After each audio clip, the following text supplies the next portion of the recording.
Kami mendukung sepenuhnya terhadap pemerintah seandainya pun harus membubarkan Robito Alawiyah, organisasinya para habaib itu. Karena sudah jelas, mempercaya yang tidak bisa dibuktikan Kita itu bodoh. tonton sampai selesai video-videonya biar tidak salah faham ya. Bubarkap Robita Alawiyah, Habib Ba'alawi diusir dari Indonesia bukan cucu Nabi Muhammad. Semoga dengan penjelasan ini kita bisa faham dan semoga bermanfaat dan barokah amin. Tapi jangan lupa subscribe dan like channel ini, supaya tidak ketinggalan video-video terbaru dan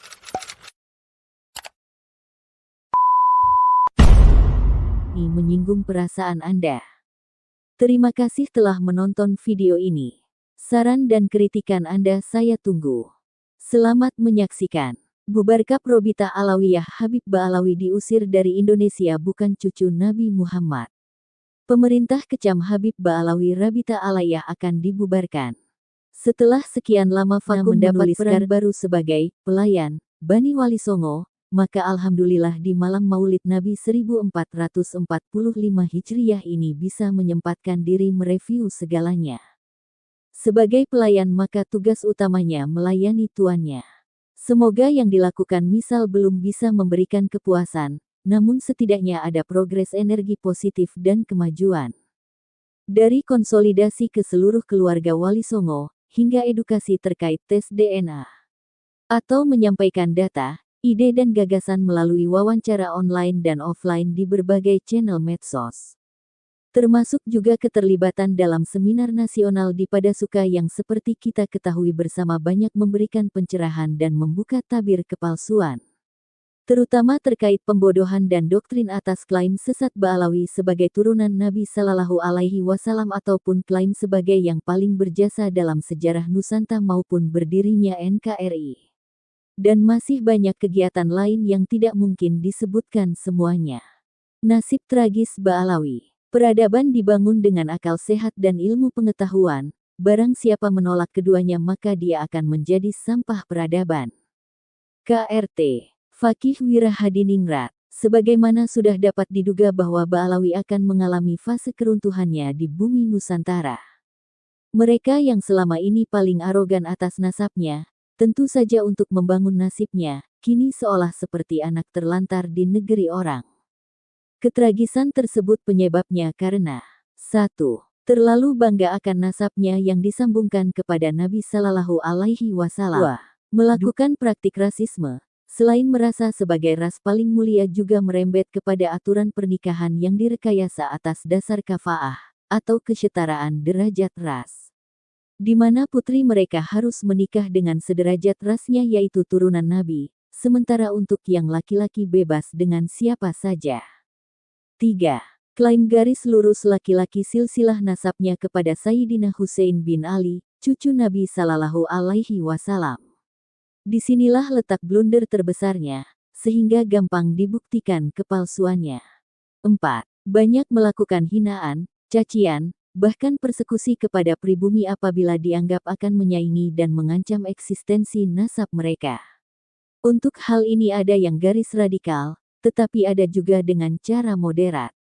Cara kedua inilah yang paling sulit dideteksi, karena diantaranya menggunakan organisasi sufisme dan merapat ke Nuh. Disinilah Nuh menjadi tersandera, bingung mau berbuat apa. Beruntunglah saudara-saudara yang di Muhammadiyah, sejak dulu waspada dengan urusan beginian. 5. Melakukan pembelokan sejarah dan pencangkokan nasab baik kepada pahlawan nasional juga tokoh-tokoh di Kesultanan Nusantara. Begitulah ketika hampir semua pihak bangkit mempertanyakan semua hal di atas, seketika mereka remuk redam dan gagap dalam menjawabnya. Andai Ba'alawi bisa menghadirkan 4 hal di bawah ini, maka ketragisan itu bisa dihindari. 1. Data kitab nasab sejaman untuk menjawab keterbatasan nasab selama 550 tahun. Sampai tulisan ini dibuat hasilnya masih nihil. 2. Hasil isbat nasab resmi dari Nakobah Internasional, terutama dari asal negeri leluhurnya, baik Yaman ataupun Irak negeri asal Sayyid Ahmad bin Isa yang diklaim sebagai datuknya. Hasilnya juga nihil. 3. Hasil tes Y-DNA yang presisi sebagai keturunan lurus laki-laki dari Imam Hussein, J1 FGC 30416 bin Ali FGC 10500. Hasilnya, jangankan menemukan kedua haplotype di atas, haplogrupnya saja bukan J1, malah G2. Artinya, selain gagal sebagai keturunan lurus laki-laki, malah terdeteksi bukan ras Arab. 4. Tidak bisa menghadirkan data yang sepuh dan runut terkait ketersambungan nasab tokoh-tokoh Nusantara baik Wali Songo maupun Raja Sultan Nusantara dengan mereka. Rata-rata datanya berasal dari era penjajahan. Seperti dalam kitab Syamsu Zohiro, yang jelas tertulis menurut Van den Berg. Tokoh ini adalah konseptor utama pengacau sejarah Nusantara yang memiliki anak buah diantaranya Snoek Hurgronje dan Mufti Batavia Usman bin Yahya. Nama terakhir adalah dari Baalawi yang mendapat medali penghargaan dari Ratu Belanda. Artinya, klaim mereka sebagai yang paling berjasa di Nusantara telah gagal total. Sebuah rencana jahat masif yang layu sebelum berkembang. Realita dari 4 hal tersebut di atas adalah 1. Mereka tidak akan pernah menemukan kitab nasab sezaman. Karena pendataan nasab Nabi Sallallahu Alaihi Wasallam ternyata berjalan demikian rapi dari masa ke masa, saling terjalin dan terjaga hingga kini. Dan itu diwujudkan dengan adanya Majelis Saadatul Asrof dari tiap bani dan tiap negara. 2.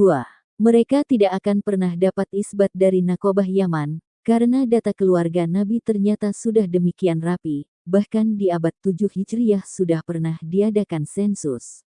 Untuk Nakobah Irak, tentu akan lebih tragis lagi, karena Sayyid Ahmad bin Isa hanya punya 3 putra Muhammad, Ali dan Hussein, dan tidak ada nama Ubaidillah yang diklaim sebagai datuknya Baalawi. Bahkan tidak pernah hijrah ke Yaman. Semua sudah kami tulis dalam edisi sebelumnya. 3. Apalagi untuk tes DNA, kegagalan di sini membuktikan bahwa catatan Tuhan tidak pernah salah.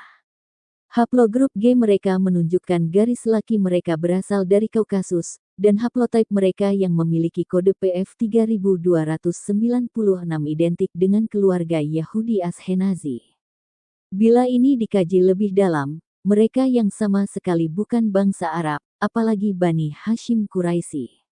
Justru adalah Yahudi Khazari dari Kaukasia, yakni keturunan dari suatu bangsa yang hidup dari merampok di jalur sutra. Suku ini memeluk agama Yahudi di zaman The Great Solomon, Sulaiman alaihi salam untuk memperoleh perlindungan dan jatah jalur sutra yang strategis di Kaukasus. Mereka sama sekali bukan keturunan Ibrahim alaihi salam. Karena bangsa Yahudi yang keturunan dari 12 suku putra Yakub bin Ishak bin Ibrahim harusnya haplogrup Y-DNA-nya juga J1. Bila Quraisy Bani Ismail bin Ibrahim, J1L859, mereka J1L860. Kerajaan KHAZARI ini beribu kota di Itil, musnah akibat sebuah bangsa asing dari Mongol hingga kerajaan Rusia.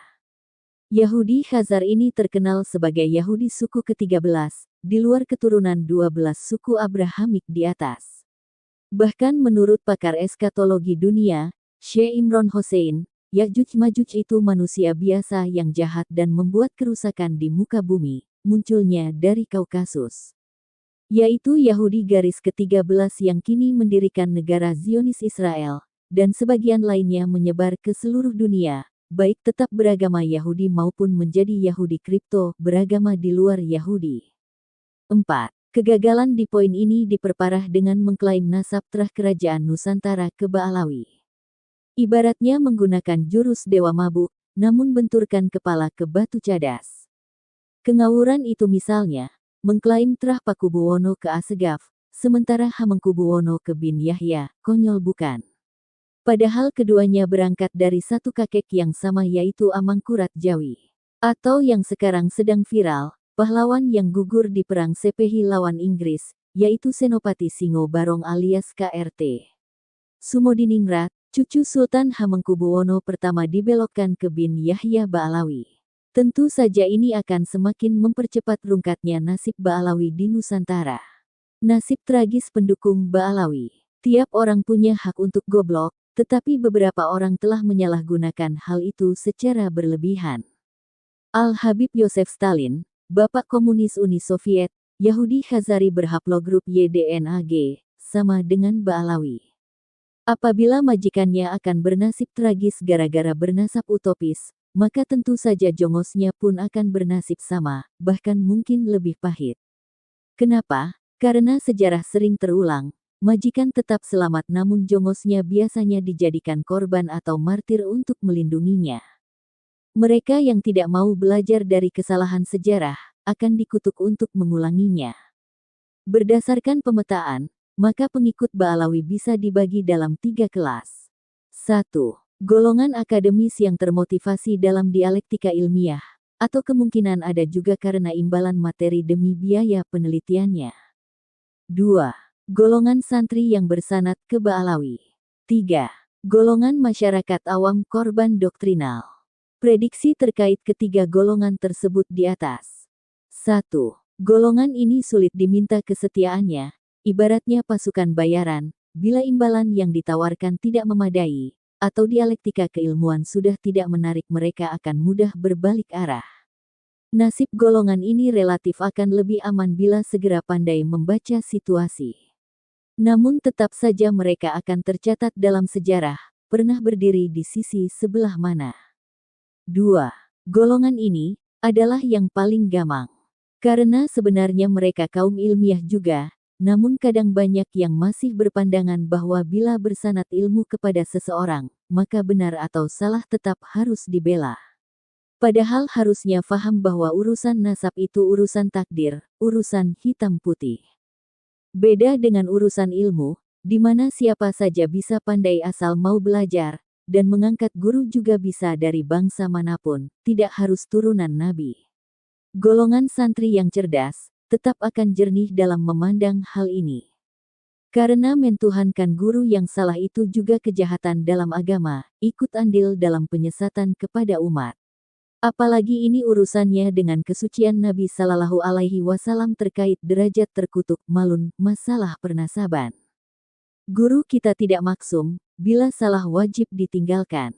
Janganlah mengambil guru yang palsu apalagi berderajat terkutuk di sisi Tuhan. Kecuali kita juga ingin hal yang sama nasibnya. 3. Golongan terakhir ini adalah harapan terakhir dari Ba'alawi untuk bersembunyi dan memanfaatkan segalanya. Narasi kebohongan dengan memanipulasi golongan terakhir ini minimal bisa memperpanjang nafas merasa mulia di Nusantara. Namun sampai kapan akan terus bersembunyi? Sampai seluruh anak cucu kita wajib tes DNA demi identitas diri dan kepentingan kesehatan. Kalau ini dilakukan, kita akan dikutuk anak cucu sebagai moyang pendusta.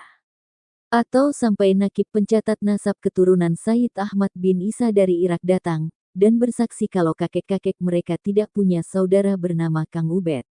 Wah, tambah jadi bahan tertawaan nanti. Maka sebelum semua itu terjadi, sebaiknya bertaubat, ikhlas menerima takdir ilahi. Dilahirkan dari siapapun wajib kita syukuri, dan semuanya punya peluang yang sama sebagai hamba mulia yang bertakwa di sisinya. Selain dosa pribadi, juga dosa berjamaah karena menyesatkan orang yang motivasinya sebenarnya baik, cinta ahlil bait Nabi tapi ternyata kepada si pemalsu nasab Nabi. Golongan ini yang nasibnya paling tragis karena rentan dijadikan kayu bakar di garis depan. Terkait pendukung Ba'alawi yang bernama Rumail Abbas. Dari semua narasi pembelaan Ba'alawi, baik dari golongan Ba'alawi sendiri atau pendukungnya, tidak ada perlawanan yang paling cerdas dan bermutu kecuali dari dia. Yang lain, termasuk Habib Aventador, Habib Wafi, Habib Buya Yahya, dan lain-lain kelasnya masih cheerleaders. Banyak ngawurnya dan bermain retorika semata.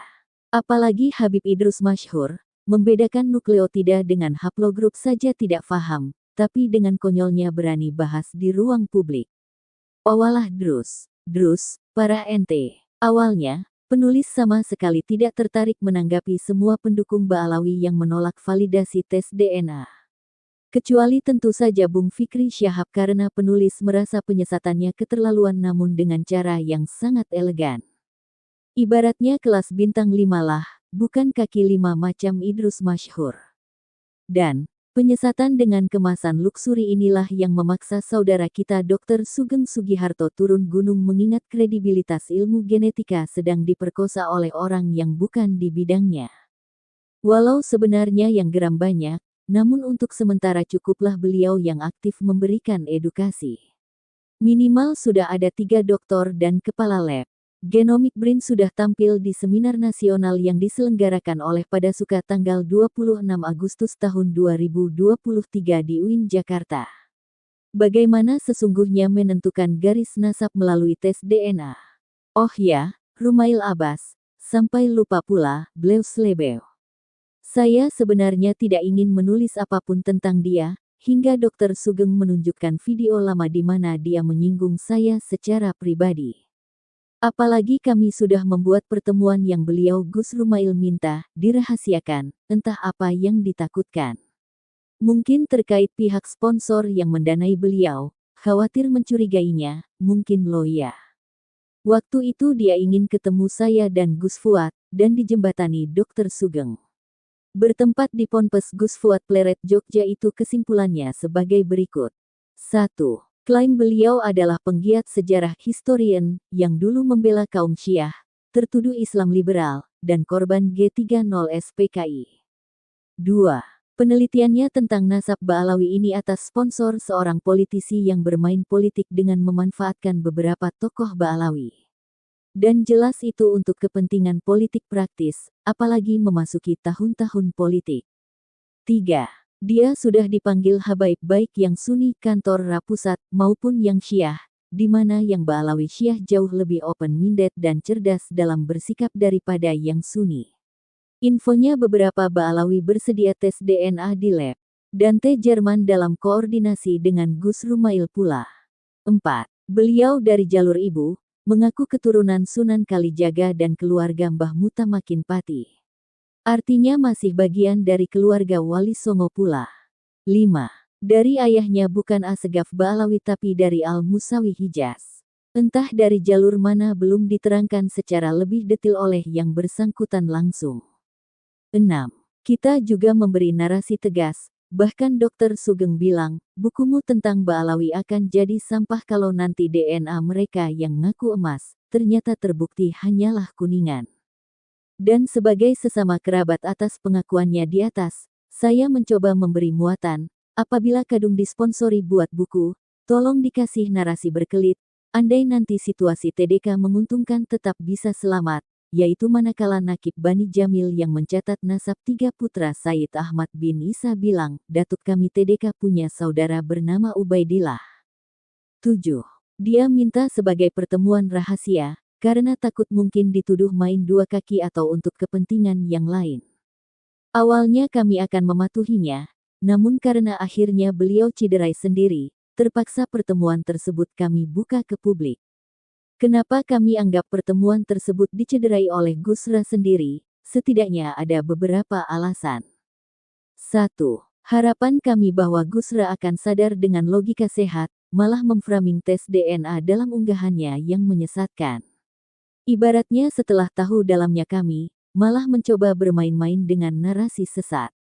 Itulah yang membuat akhirnya Dr. Sugeng sebagai inisiator pertemuan tersebut, kami minta agar membuat vlog edukasi DNA, agar narasi sesat tidak meracuni publik lagi.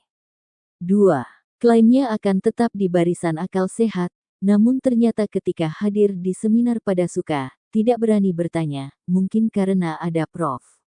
Anhar Gonggong, pakar sejarah sungguhan, bukan abal-abal. Bahkan ada Kiai Imaduddin